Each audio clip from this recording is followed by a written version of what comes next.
Thank you, ladies and gentlemen. My name is Tabu Chas, the president of Bunge la Wazalendo. My question goes to this line of public participation and the role of the government, because we are getting worried by the operation of the government when it comes to public participation. We as Zalendo, we had a QTV program which was being financed initially by Uraia. Then the Nation Media Group took it over. We were doing civic education to the common mwananchi in the best language they can get, that is in Kiswahili. But we came to realize that the government itself facilitated us in this program. And then to what happened and get the right answer is on 20th, 2016, last year, at New Stadium, the head of state said it very well. It doesn't need the certificate. Now I'm surprised to see Mr. Nika explaining so many things on us on public participation. By the time that thing was said with the head of state, why continue people give a reaction, especially Raia, the PS, and even Kara? Because we are getting confused. We are going 5 steps ahead, 10 steps behind. So my reaction is on that line of public participation and the freedom of speech under Article 34 of the Kenya Constitution. Mr. George Mng'ao Konji from the Civil Society, Bunge la Wazalendo, also from Bunge la Wazalendo. Now, mine is just a comment. Public participation is generally a costly affair world over. Financial support for public participation should therefore be a collaborative effort among all the key stakeholders, with the public resources playing a key role. In this particular case, the county governments should partner with the private sectors in funding all the functions of the public participation. This should be done as a matter of obligation other than one means of initiating a controlling hand in the whole domain. Now, let me finish. Council of Governors, they have just told us that 50% of the counties have created the public participation law. In Nairobi, in 2015, that law was passed in the assembly and handed over to the then governor. The governor refused to sign or to send it to a law because it was costly. I want you to chip in and find out how we can finance public participation. Abroad there, when I come here to participate, leaving my business, I'm given what is known as mileage. But here we are not asking for mileage. We are volunteering to come and participate here. So it should be a meaningful participation, and you people should take everything serious. It should just be, saa zile tunachangia mambo ya bunge, those papers are just thrown in the dustbin. Tunachangia, and nothing is taken serious. Thank you.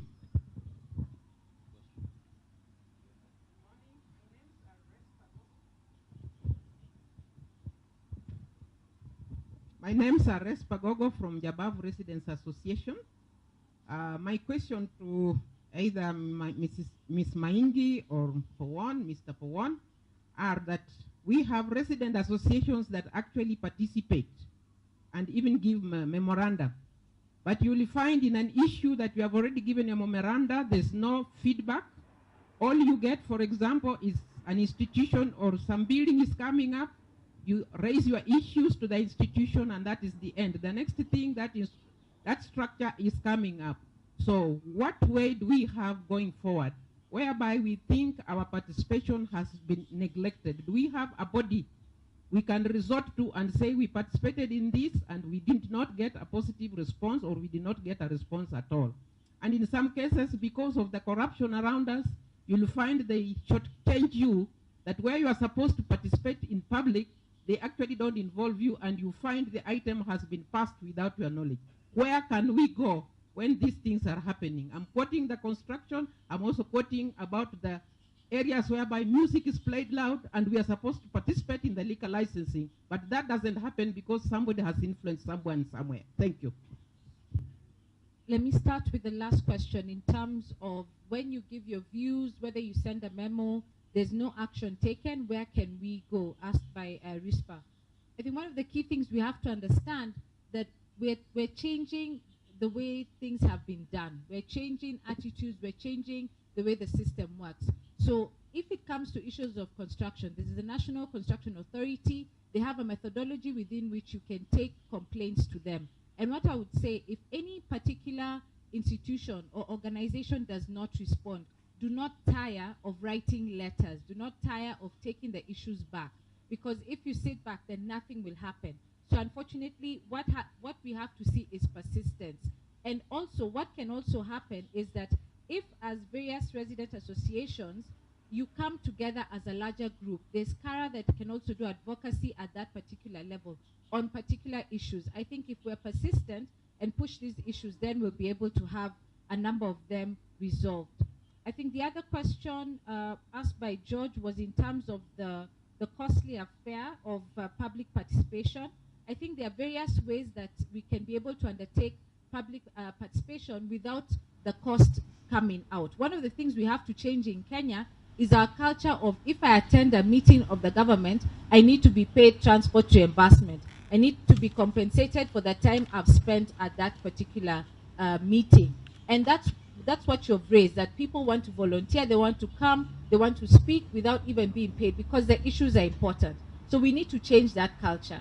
And we need to move and help county governments understand that the tokenism and the payment of people is not going to progress democracy for us. People need to come, and that's why we stressed, speak on issues that are dear to them. Because if you care about security, if you care about early childhood education in your particular ward, you will show up for that meeting. You will not expect to be paid. On the issue in terms of the first question raised, why didn't we say anything? I think it was on the 12th of December, actually, last year, the words of the head of state. If you listen to what the head of state said, is that he stated that those who are undertaking voter education, or what he called civic education, to subvert, those who are using it against the Constitution. So for us, we know we follow the Constitution, but definitely there are discussions that went on about that in terms of clarifying the issues. And I think what we need to focus on is, with regards to the Constitution, there are rights that are guaranteed. There are also responsibilities. So we also have to ensure that even as we undertake civic education, it's grounded on the Constitution, and nothing in the law stops us from doing that.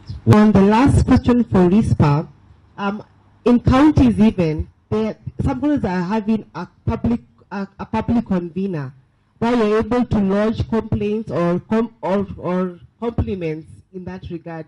And it takes that they're able to answer on the respective complaints and issues raised within 72 hours. So in counties, this thing is in place. So kindly, just follow the right channels and find somebody you're able to raise this in the counties. On the issue of what can we do to raise to tackle the costly participation, as Grace said, tokenism is very prominent in the past, and now we have to mitigate that tokenism. And also about leveraging technology, because a forum, as in a public meeting, doesn't have to be a forum every single time. You can even use the WhatsApps, the Facebook, the everything. Some of them can be done online to reduce the cost. And even I agree that we should be able to partner with the private sector to do this, and even in some counties they have been able to do so. In other counties, the county executive and the county assembly have partnered together to undertake these forums together for them to be able to mitigate costs. So that is my response. I may put some emphasis on the side of the government side, which was asked by Mr. Lendo. As she has said very clearly, that so long as it's within the law, like what we have done as government, we have developed the county public service participation guidelines, which we have. And then there are rights and duties of members of public, which are stipulated very clearly in Article 16 Article 1 of the Constitution of the Constitution provides sovereign power belongs to the people of Kenya. Such power may be exercised directly or indirectly. Public participation is a direct exercise of sovereignty. Article 174 C gives the power of self-governance to the people. It can derive direct benefit from the meaningful public participation, as this contributes to better informed decision making, armed with additional facts, values, and perspectives through public participation, which is clearly highlighted. So, as long as you do it within the act, nobody will, yeah. Thank you so much. All right, we'll move on to another batch of questions. This side will take 3 questions. My name is Victor Oting from Towaza East Africa, a research organization. Mine is not a question, but just some feedback. So this is the first point. At Towaza East Africa, our most recent survey findings, we released a survey on issues to do with devolution and public participation. Our findings are largely in agreement with the ORA survey findings, but we go ahead and find out that most citizens want to participate on Saturdays on issues of development within the counties. They want these meetings held mid-morning hours, and they want the meetings to last between 2 to 3 hours. And because we're an open data organization, I came with about 100 briefs, which we are happy to share in this forum, just to aid in getting citizens' feedback on this issue reach the right people. Thank you. I'm Elias Sikulu, CEO of Opt International. That's one people trust, dealing with the national cohesion. My question is, in light of our divided society at the moment, what are you doing as stakeholders in this nation to be able to address issues of goals for the nation? We have very beautiful values provided for in our constitution. We know we have many Kenyans who are good, smart in terms of ideas. What are we going to do to unite the nation so that what you are telling us today can come to a reality? My name is Rufia Ahmed. I come from South B Resident Association. I represent Muslim women. My question, what did we do wrong and what are we doing now? On public participation, we know Article 10 allows us as Kenyan citizens to be. What about the attitude? If the governor doesn't like to see you in the forum, what happens? Even the civil society. If civil society are targeting where they are going to benefit their own citizens, either their family, how are we going to assess? Because with Uraya, you have been funded a lot of money on civics education, and you employ many people saying that the coordinators, in online they are there, but at the ground, we don't see them. What happened? What are we going to do? I would like to respond to the issue of Malare, the CDF and the county implementation. There's a bit of confusion, as you had said, and the counties are trying to clarify this confusion because in their budgets they're able to list the projects that they're able to undertake, so that you as a public you have clarity in terms of what they want to do in your ward, and it goes from the county, ward, and even at the village level in those areas that have villages.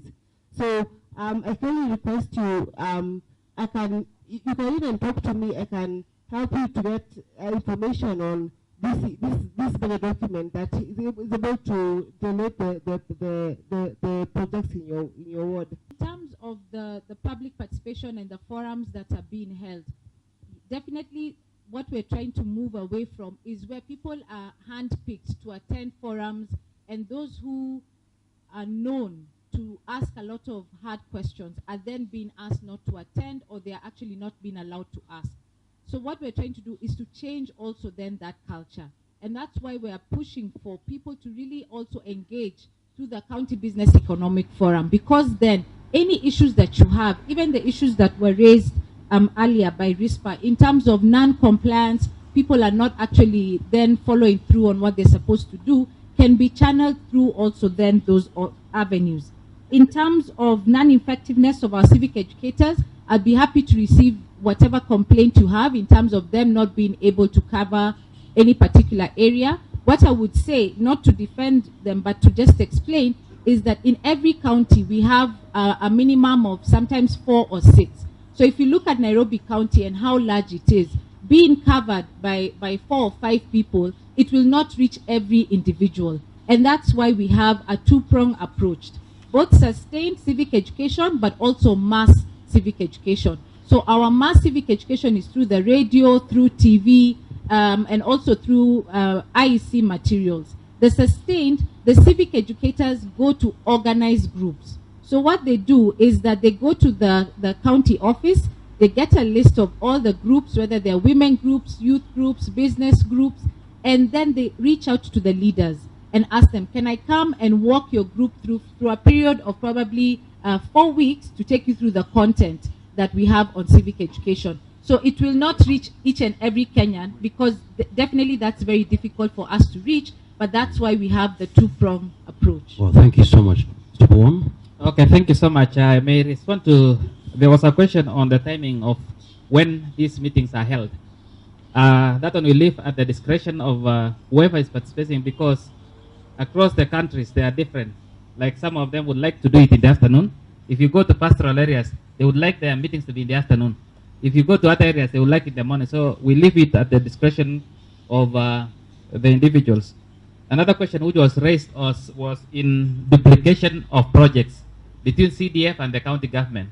What we are doing, we are encouraging be it the national and the county government to be labeling their projects.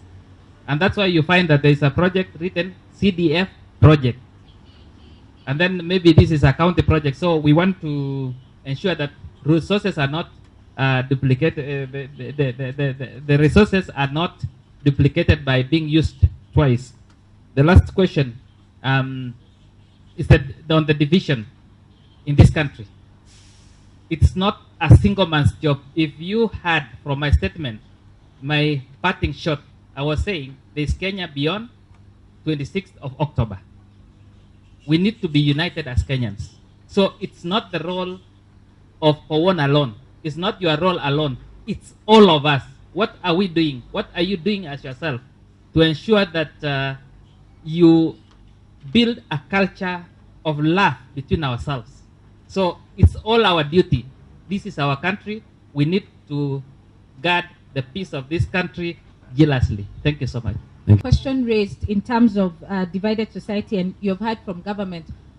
Civil society is putting together a number of initiatives that maybe people don't know, because those are discussions that are happening behind, even not in the public glare, they're not in the media, because it's about talking to the different groups to see if we can come, if they can come to the table. So those discussions are going on at that particular level by different groups. The support that we give even goes to the religious organizations through IRCK to have those sort of discussions. So that work is going on. With regards to the citizens, definitely that is work that we have to do, all of us individually. And I think you will see in the coming days a lot of messaging around nationhood and us focusing on keeping and building our nation. Thank you. Yeah, thank you very much. My name is Jackson Akwenda Luta from Darubini Screening International Company. following the promulgation of 2010 Constitution, it paved the way for the creation of counties. And in those counties, there are youths. So this is my question.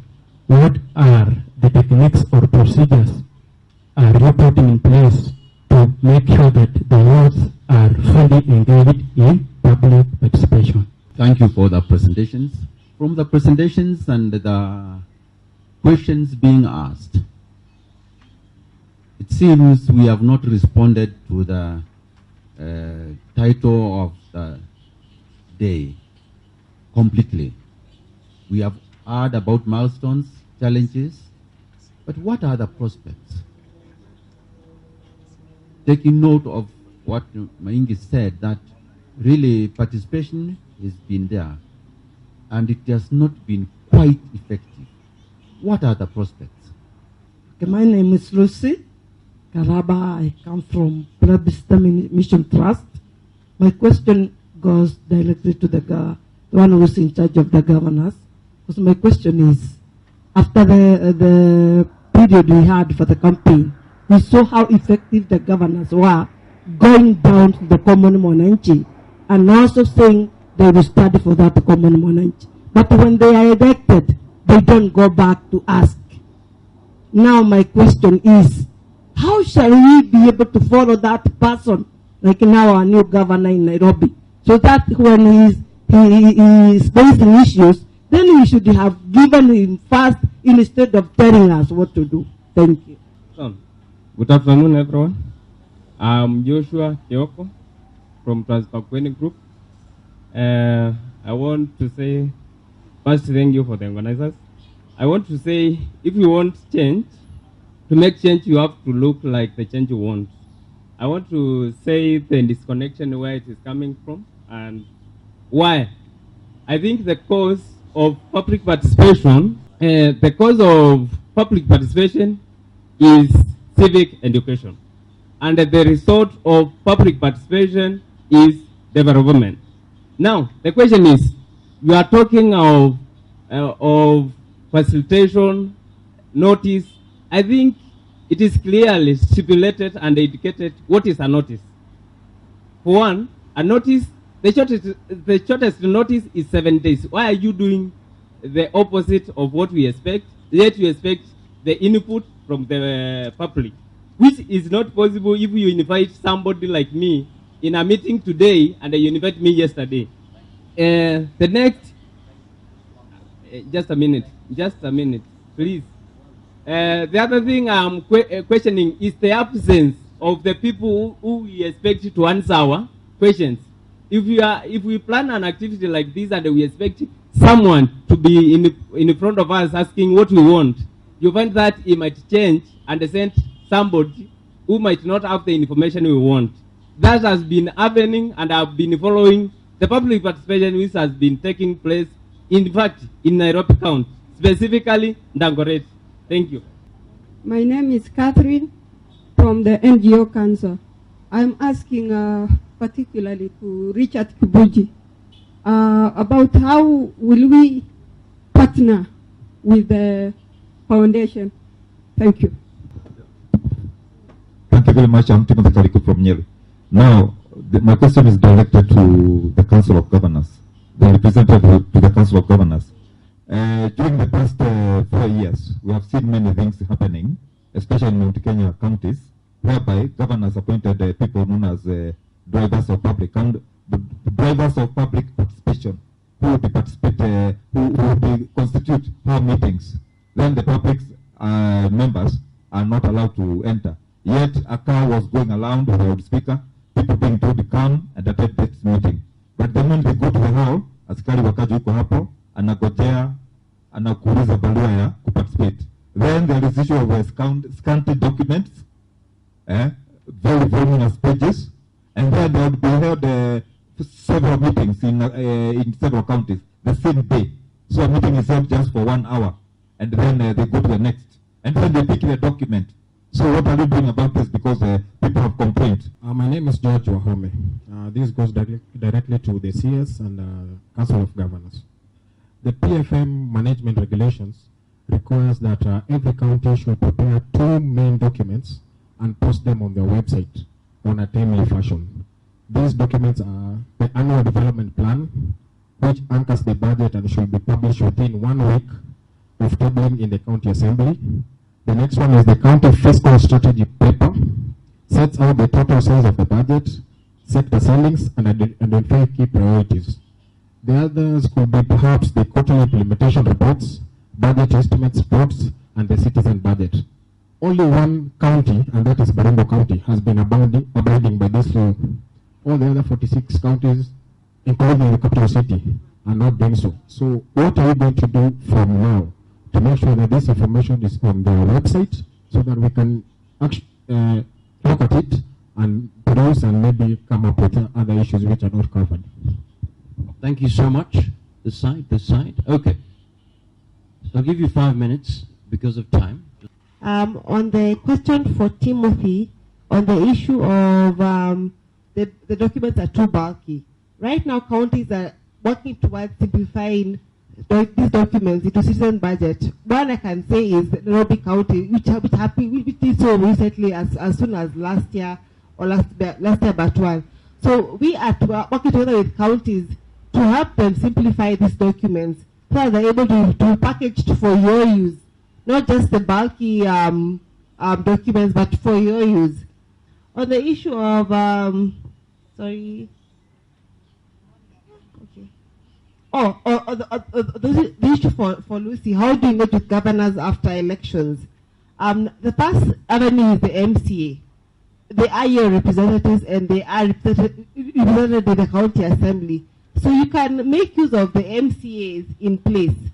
And the other one is even the ward and sub-county administrators. These offices report to the CECs. And the CECs are part of the county executive committee. So you should make use of the ward and county administrators to at least raise the issues with the governor. As Uraya, we are a civil society organization, so we're not the ones who issue notices for the county meetings, but we are advocating for counties not to issue short notice. So working with them to strengthen their capacity to avoid issuing the short notice. And if you go for any of those forums and the person who is supposed to answer the question is not there, you have a right to write a short petition or memoranda raising your questions. Then submit it to the person who is attending or representing the office. Simply ask them, can I get a response from you? Can I have your phone number or your email address to follow up? Because then the information gets to whether it's the CEC who you expected to be there or who you expected to be there to answer the question. So we need to use the channels of communication. It can be very frustrating, but if we don't use the proper channels, then we'll not be able to see the change happening that we want to see. And this was on the prospects. If you listen keenly on my presentation, I made about 6 points on the prospects. So maybe I will request you circulate my presentation, so which stipulates very clearly on the prospects on this. So it's very clear. And then there was a question on the youth participation. What the government is doing, both at the county and the national level, is to make sure that youth and the women, let me just give on this one as an example. In terms of procurement, they access 30% of the procurement. And it's a requirement by the government for any public entity doing procurement to put aside 30% for youth and women. There was a question on PFM and the annual development plan, county fiscal development plans uploading to their websites.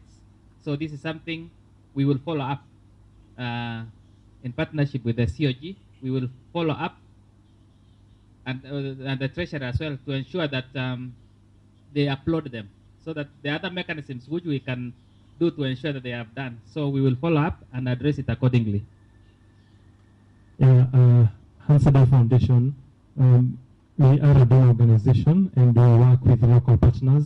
We have a criteria for identifying and working with local partners. We have the different program areas that I had mentioned earlier when I was making some remarks. So long as a particular initiative falls within this or is in harmony with those program areas, we follow the next criteria to explore ways of working together. This may involve direct support, or it could be also linking you or your initiative with existing initiatives and partnerships that we have to avoid probably duplicating what is currently going on. For example, if you want to start another dialogue forum like what Kara has and you send that to us, we may not be able to support that because it's parallel to an already existing platform. So we find ways of linking you up so that there's strengthening synergies and collaboration. So if you have interesting initiatives, interesting ideas, you can always send that to us. Right now, please put your hands together for the CEO, Kara, Mr. Henry Ocheng, for the closing remarks. Did you find it useful? Have we learned anything? Let's go and implement, if there was to be implemented. But I just want to thank all of us for the participation that we've had since we began in the morning, and for your questions, for your comments. All of them have played a very big part in ensuring that we have a very useful discussion.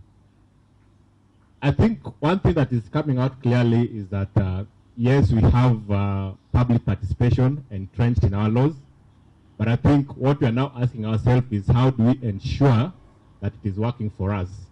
How do we ensure that it is effective?